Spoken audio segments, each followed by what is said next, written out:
So many people just talk about customer data being the new oil, and effectively organizations can't exist profitably without good use of customer data.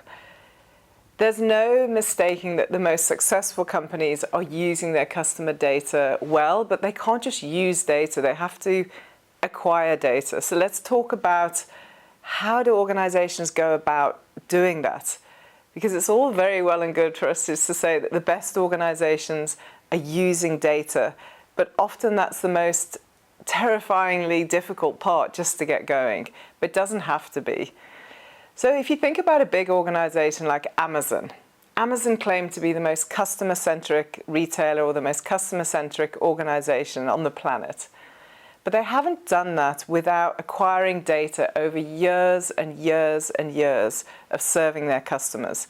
So you think about your experience, your personal experience. If you sign up to an Amazon, you immediately give them data.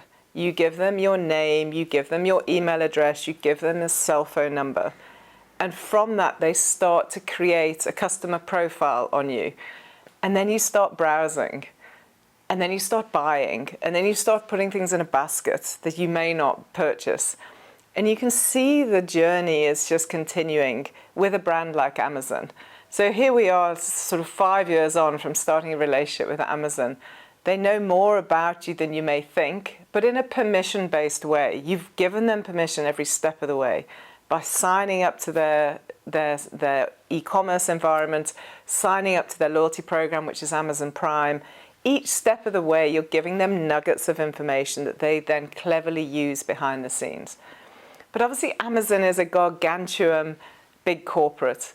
And these techniques can be applied whether you're a small organization, a one store or one restaurant brand, through to 20 stores, through to running a hotel chain, through to a big corporate. So using customer data without question is one of the most powerful ways of driving a more profitable business. There are age-old sayings around retaining customers is going to drive more profitability than acquiring new customers.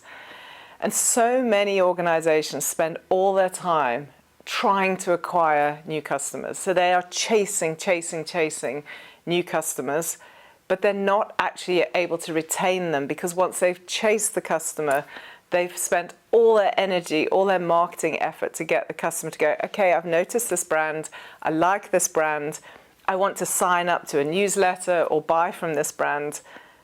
They then do what? They don't necessarily create the stickiness. They don't create the reason for a customer to say, okay, they're hearing me, they understand me, there's a relationship there. So that's one of the major mistakes that a lot of organizations, big and small, make, is they spend all their effort on acquiring customers, all their marketing spend, but just by immediately starting a data permission-based relationship with customers, that acquisition play can move into a retention play, retaining customers, stopping them thinking about going to your competitors.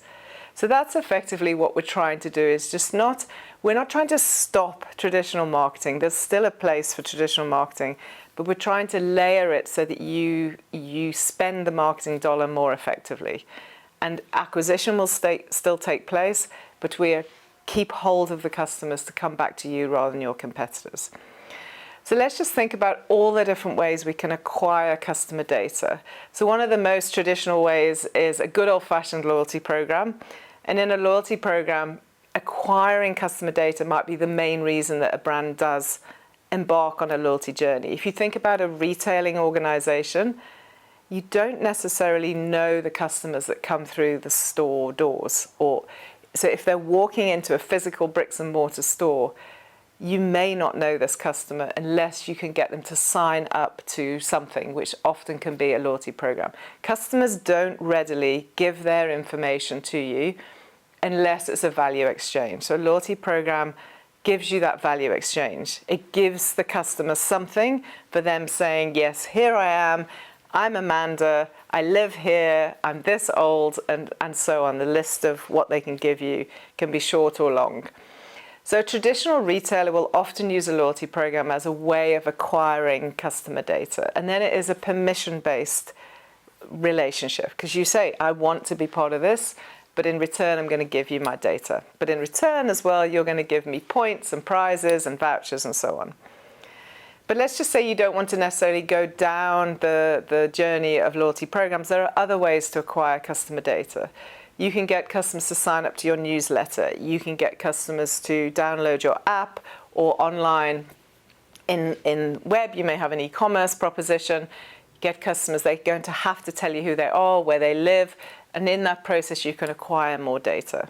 If you're in a restaurant, you can get customers to sign up to your special deals, or when new menu items are available. In that way, they're giving you information. There are some brands, however, who actually are lucky enough to need customer data to actually offer their services. So take a hair salon, take a spa, take a hotel. Each of those, when you arrive at the premises, you have to say who you are, and you've typically booked using an email address or a cell phone number. So you've already given data to let the brand know who you are, and with that information, they will ask your permission, and then they've got some customer data about you. So they can service your proposition better because they know more things about you. So that's acquiring customer data, but the key is what sort of data do brands try to acquire? And there's different definitions in the world of data. The first one would be demographic data, which is the most simplest form. What we mean by demographic data: name, surname, my gender, my age, my location. You can see already it's forming a picture. My family status. So do I have children? Am I married? What are the ages of my children? That's all demographic data. And with that, the brands that receive that information will be able to do certain promotions for me, certain offers, offer certain products differently if they knew nothing about me at all. So that's demographic data. The next bucket of data that brands will chase and acquire could be termed psychographic data. And this is much more around understanding your customers' motivations better. What are their interests? What are their hobbies?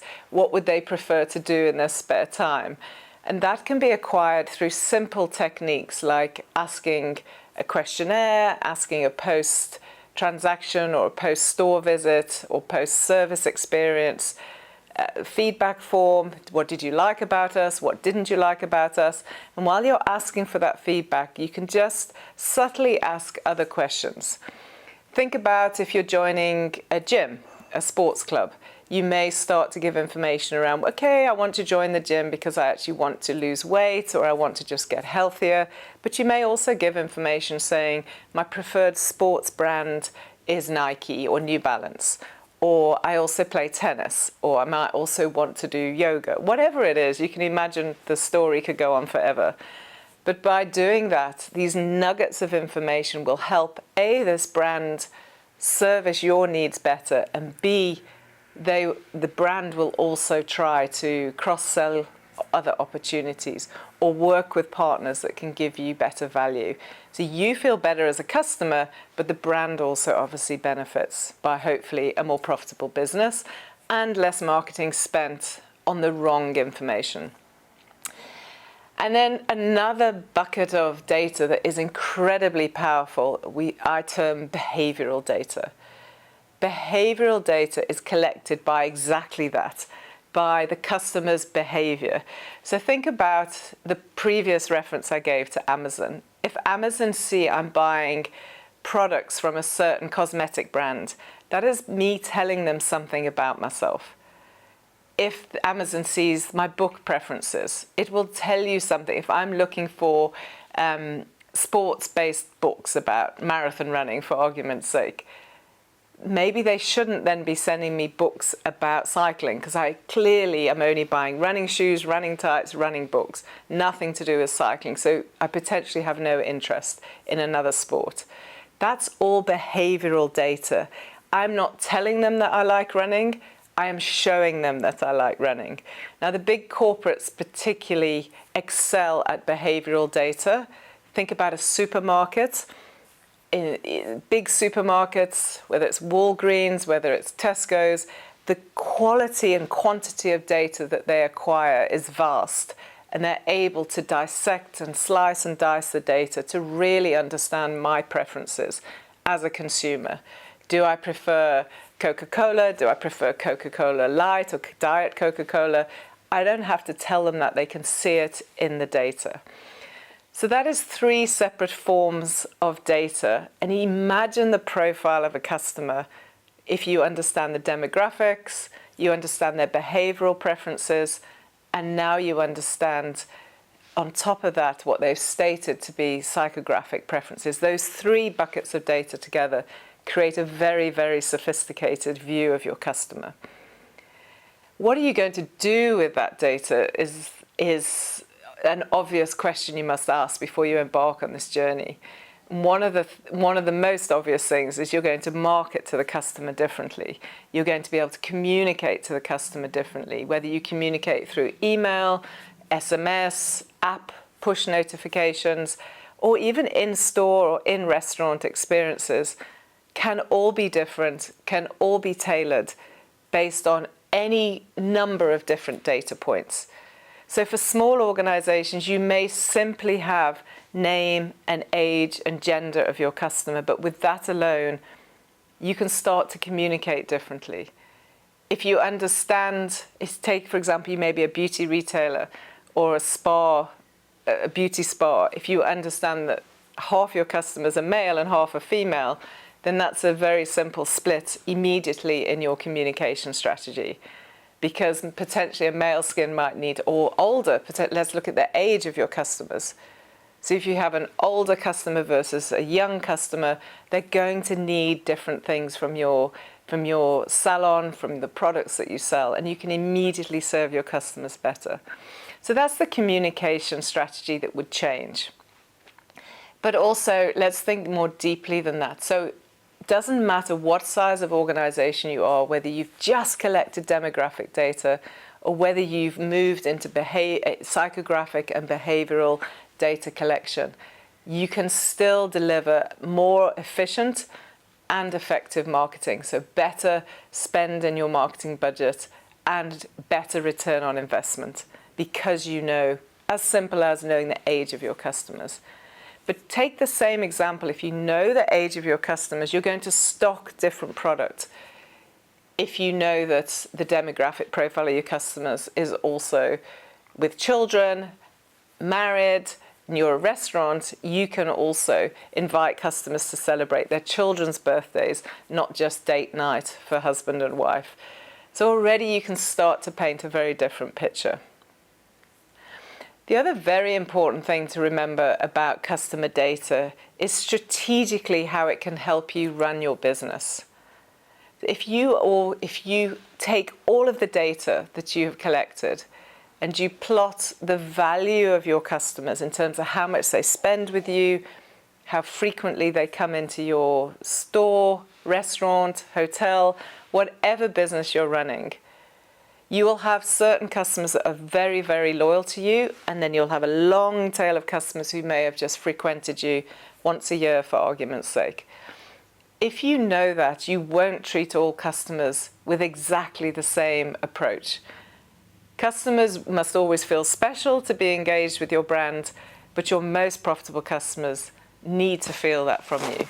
Now, research shows, analytical experience shows that the top 3% of your total customer base will give you approximately 20% of your turnover.